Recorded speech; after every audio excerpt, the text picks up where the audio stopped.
I was reviewing quarterly reports at my desk when the email arrived at 4:15 p.m. The subject line read, "Emergency Board Meeting, Company Restructuring." I opened it to find my son Michael had scheduled a vote to remove me as CEO, citing my age-related incompetence. The meeting was set for tomorrow at 9 a.m. I leaned back in my leather chair, the same one I'd sat in for 30 years since founding this company, and smiled. He had no idea what I kept in the bottom drawer of my filing cabinet. My office hadn't changed much since I founded Sterling Engineering in 1993. The same mahogany desk, the same city view through floor-to-ceiling windows, the same family photos on the corner shelf. Michael had grown up in this office, doing his homework while I worked late nights. Now, at 42, he was my CFO, and apparently my biggest threat. The disrespect hadn't started overnight. It had been gradual, like a slow poison. Last month, he'd begun referring to my decisions as quaint in board meetings. 2 weeks ago, he'd accidentally left me off the email chain for a major client presentation. Yesterday, he'd suggested I consider stepping back for the good of the company. I picked up the framed photo from my desk. Michael at his Harvard graduation, beaming with pride. I'd paid for every penny of that education, supported every career move, celebrated every promotion, and now he was trying to push me out of the company I'd built from nothing. That night, I couldn't sleep. At 2:17 a.m., I drove to the office. Something felt wrong about this emergency meeting. My key card still worked, thank goodness.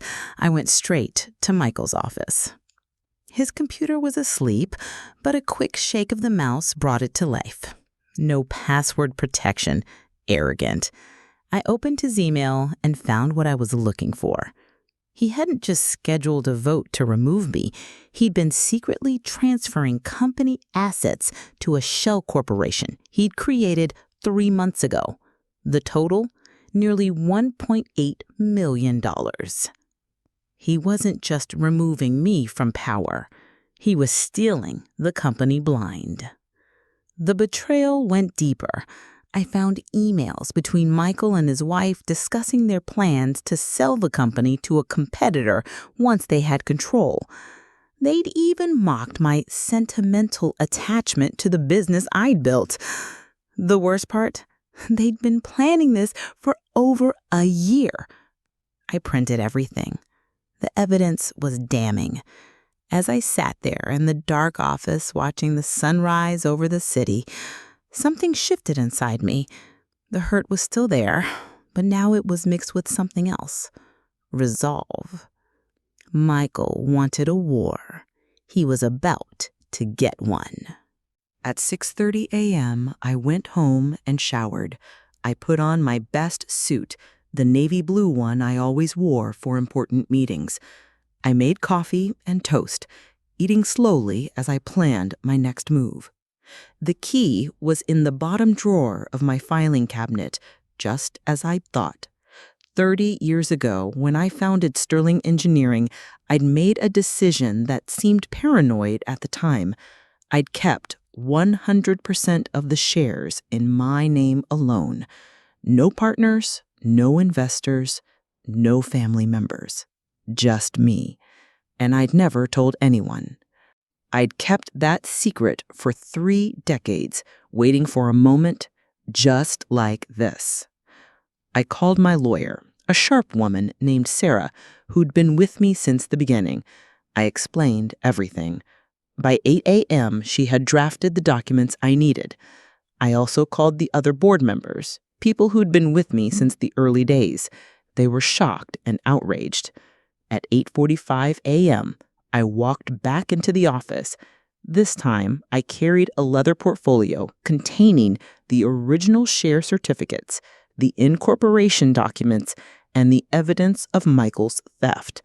I felt a strength I hadn't felt in years. Today wasn't about saving my company anymore. It was about teaching my son a lesson in consequences. The boardroom was full when I arrived at 8:59 a.m. Michael sat at the head of the table, looking smug. The other board members avoided my eyes, clearly uncomfortable. "Thank you all for coming," Michael began. "As you know, we're here to discuss the future leadership of Sterling Engineering. Given my mother's age and declining capabilities..." "That's quite enough, Michael." The room went silent. All eyes turned to me. I walked to the front of the room and placed my portfolio on the table. "Before we discuss my capabilities, let's discuss yours. Specifically, your capability to run a company while simultaneously embezzling nearly $2 million. I passed around the printed emails and financial records. The color drained from Michael's face. "But that's not all," I continued. "There seems to be some confusion about who actually owns this company." I held up the original share certificates. Sterling Engineering has exactly one shareholder. Me. 100% ownership.